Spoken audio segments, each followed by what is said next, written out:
दोस्तों, अग्रहरी गुरुजी चैनल में आपका स्वागत है। आज हम आपके लिए लाए हैं राजस्थान रीट 2021 का सीडीपी का क्वेश्चन 30 प्रश्न जो पूछे गए थे 2021 रीट भर्ती में। मेरे प्यारे दोस्तों, ये वीडियो देखने के बाद आपको यूपी टेट जो आगामी होने वाला है उसमें आपको बहुत हेल्पफुल होगा, बहुत मदद मिलेगी। ये 30 प्रश्न देखने के बाद आपको ज़रूर निश्चित रूप से 5 से 6 नंबर के आसपास आपको ज़रूर बोनस अंक मिलेंगे। मेरे प्यारे दोस्तों, आप लोग वीडियो देखिए। अगर मेरा वीडियो पसंद आए तो प्लीज़ लाइक कीजिए, कमेंट कीजिए और सब्सक्राइब कीजिए। चलिए दोस्तों, शुरू करते हैं। राजस्थान रीट 2021 में पूछे गए सीडीपी के क्वेश्चन, जो उत्तर बोर्ड ने माना है वही उत्तरों की हम चर्चा करेंगे। चलिए दोस्तों, शुरू करते हैं। रीट लेवल फर्स्ट का ये पेपर है जो आपके सामने है। पहला प्रश्न है, मानव विकास आजीवन चलता रहता है।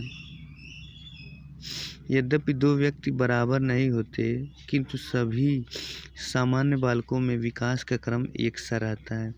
यह कथन विकास के किस सिद्धांत की ओर संकेत करता है? मेरे प्यारे दोस्तों, ये सवाल विवादित जैसा लग रहा था। शुरू में देखने पे लगता है मानव विकास आजीवन चलता है, मतलब ये सतत विकास का सिद्धांत है। लेकिन फिर है, यद्यपि दो व्यक्ति बराबर नहीं होते किंतु सभी समान बालकों में विकास क्रम एक साथ रहता है। तो बोर्ड ने इस टॉपिक को लेकर उत्तर माना है, एक सा क्रम रहता है विकास का। तो समान प्रतिरूप का सिद्धांत बोर्ड ने माना है, राजस्थान बोर्ड ने। चलिए दूसरा प्रश्न आते हैं। जीन पियाजे के अनुसार संज्ञानात्मक विकास की अंतिम अवस्था कौन है?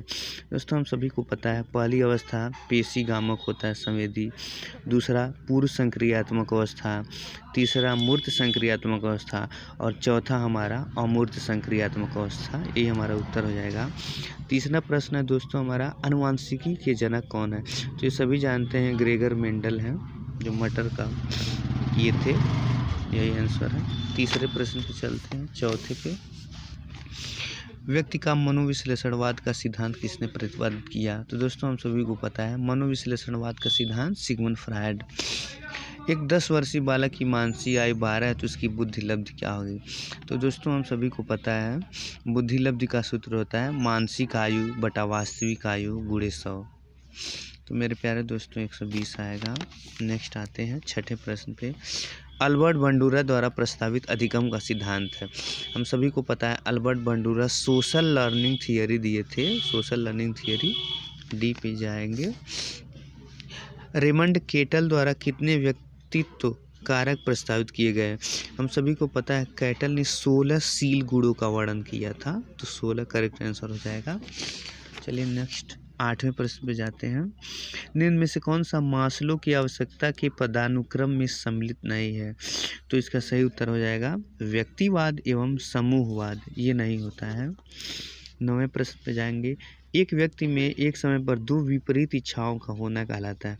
जब दो विपरीत इच्छाएं होती है इसे द्वंद्व कहते हैं।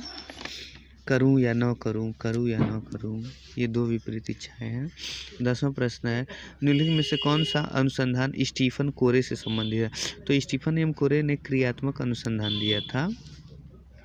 11वां प्रश्न है, व्यक्तिगत विभिन्नता को निर्धारित करने में निम्न में से कौन सा जैविक कारक नहीं है?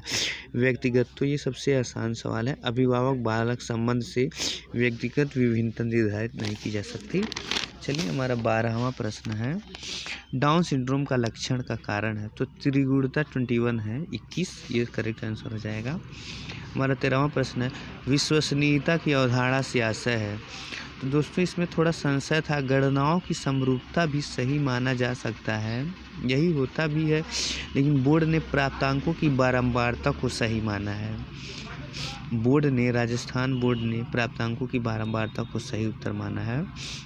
14 प्रश्न है, कौन सा प्रक्षेपी परीक्षण का उदाहरण नहीं है? तो इसका सही आंसर हमारा MMPI, ये प्रक्षेपी परीक्षण का उदाहरण नहीं है। हमारा 5वां प्रश्न है, बहुबुद्धि विकास का सिद्धांत किसने किया था? हम सभी को पता है मल्टीपल इंटेलिजेंस हार्वर्ड गार्डनर दिए थे। चलिए हमारा 16वां प्रश्न है, उपचारात्मक शिक्षण किस प्रकार के बालकों के लिए प्रयुक्त होता है? तो हम सभी को पता है जिस बालक में कमियां होंगी उसी का सीखा जाएगा। तो धीमे सीखने वाले बालकों में उपचारात्मक शिक्षा किया जाता है। जब उनकी परेशानियां पता चलेंगी तभी ना हम उपचार देंगे। तो धीमे सीखने वाले बालकों का उत्तर सही। 17वां प्रश्न है, शिक्षण की खेल विधि किस सिद्धांत पर आधारित है? हम सभी को पता है खेलेंगे कूदेंगे वृद्धि विकास का सिद्धांत होता है। बी उत्तर सही हो जाएगा। 18 एनसीएफ 2005 की राष्ट्रीय स्टीयरिंग समिति के अध्यक्ष कौन थे? हम सभी को पता है दोस्तों एनसीएफ 2005 प्रोफेसर यशपाल उसके अध्यक्ष थे। 19वां प्रश्न है, आरटीई एक्ट 2009 किस आयु समूह के बालकों के लिए है? तो हम सभी को पता है 6 वर्ष से 14 वर्ष के बालकों को निःशुल्क एवं अनिवार्य शिक्षा का नियम हुआ था। तो डी उत्तर सही हो जाएगा। चलिए 20वां प्रश्न देखते हैं, निम्नलिखित में से कौन सा दैहिक अभिप्रेरक नहीं है? तो मेरे प्यारे दोस्तों भूख नींद प्यास ये दैहिक है, उपलब्धि हमारा दैहिक प्रेरक नहीं है। 21वें पे आते हैं, एनसीएफ 2005 के अनुसार गणित शिक्षण का प्रमुख उद्देश्य है। तो सही बात है, सी उत्तर है, बालक के चिंतन का गणितीकरण गणित शिक्षण का उद्देश्य। 22वां प्रश्न पे आते हैं, पारितोषिक तथा दंड के माध्यम से सीखना अधिगम के किस सिद्धांत से संबंधित है? तो इससे क्रिया प्रसूत अनुबंधन का सिद्धांत जो कि बीएफ स्किनर दिए थे उससे संबंधित है।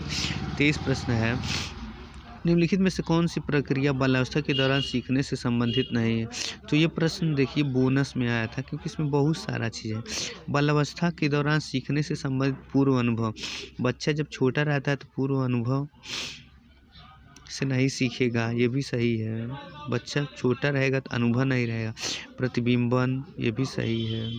तो ये बोनस क्वेश्चन है, इसमें 3-4 विकल्प सही थे इसलिए बोर्ड ने इसे बोनस उत्तर दिया है। चलिए 24 पे आते हैं हम लोग, किसी विशेष कार्यक्रम या प्रशिक्षण के प्रभावों का मापन करने के लिए किस प्रकार के परीक्षणों की परिकल्पित किया जाता है? तो ये उपलब्धि परीक्षण है।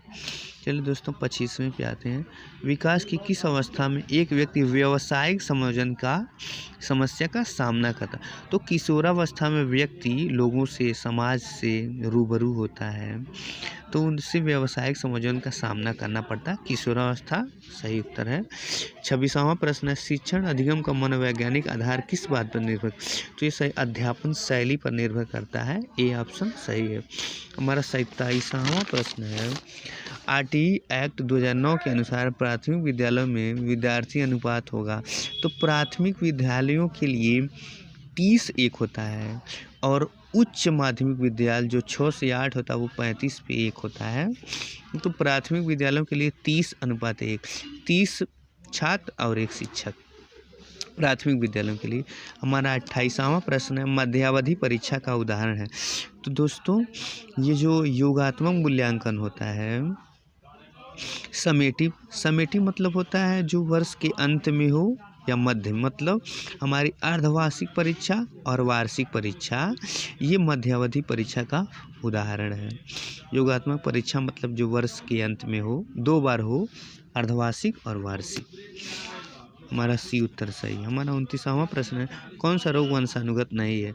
तो बोर्ड ने फिनाइल कीटोनूरिया को सही उत्तर माना है। हमारा लास्ट तीसरा प्रश्न है, निम्नलिखित में से कौन सा बुद्धि का निष्पादन परीक्षण है? तो भाटिया बैटरी बुद्धि परीक्षण हम सभी लोग जानते हैं। तो मेरे प्यारे दोस्तों ये हमारा रीट 2021 में आया सीडीपी का क्वेश्चन हो गया। दोस्तों अगर आपको मेरा वीडियो पसंद आया तो मेरे चैनल को सब्सक्राइब कीजिए, लाइक कीजिए। धन्यवाद दोस्तों।